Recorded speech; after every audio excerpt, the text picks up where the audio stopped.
My Friend Flicka, Chapter 32.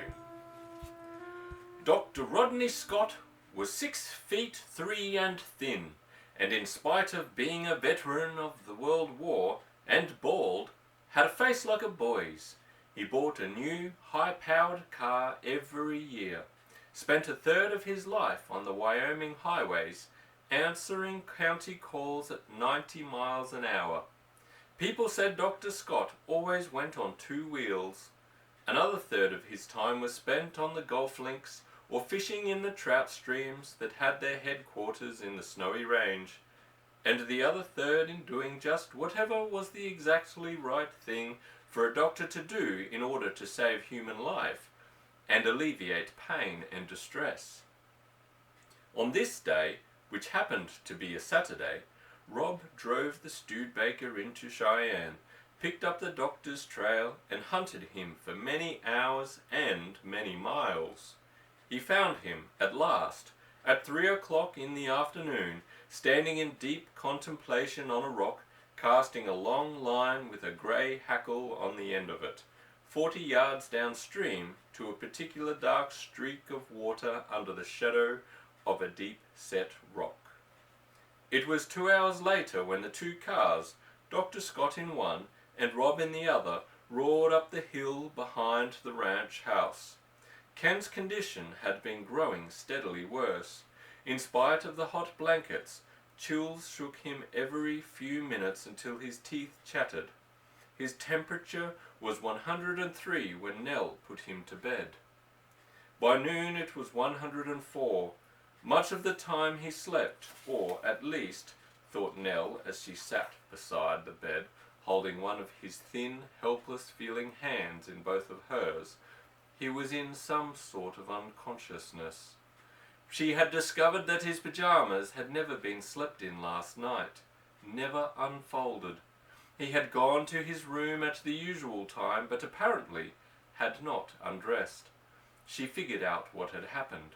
It was Flicka's last night on earth. Ken had gone down to her when the house was quiet. He had, doubtless, spent the night just as Gus had found him, holding Flicka in the water.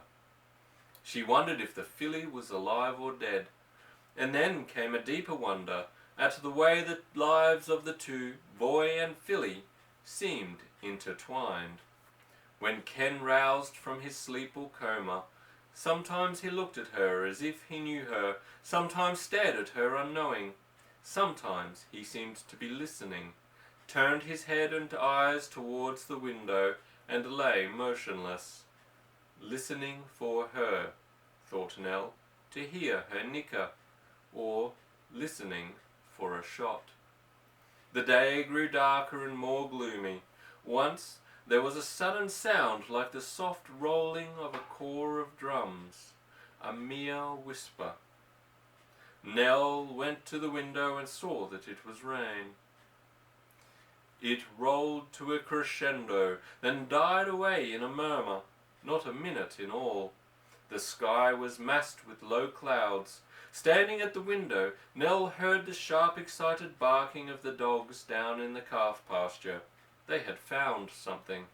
That was the way they yelped when their hunting instinct was aroused. Looking in that direction, she noticed some chicken hawks swinging in the clouds above the 3 pines.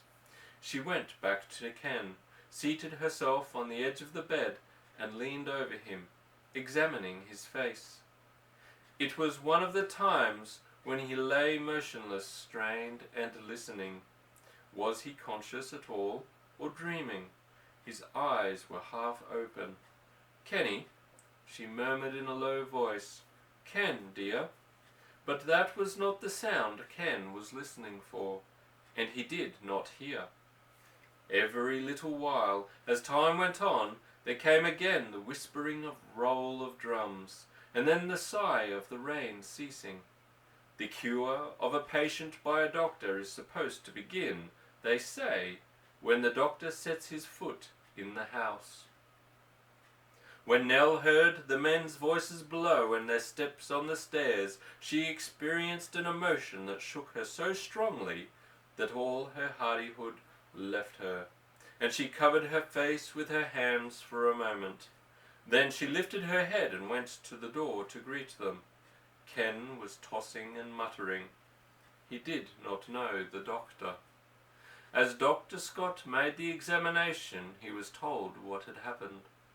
That Ken's filly was ill, dying, and that Ken had gone down to her late the night before and had apparently been in the water most of the night, holding the horse in his arms. His school opens Monday, day after tomorrow, said Rob, ending on a question. The doctor shook his head, said, not a chance, and put the covers back, parting the jacket of Ken's pyjamas and loosening the tie of the trousers, baring the narrow brown body, laying his fingers on it, tapping them. Perhaps by the end of the week? Asked Rob.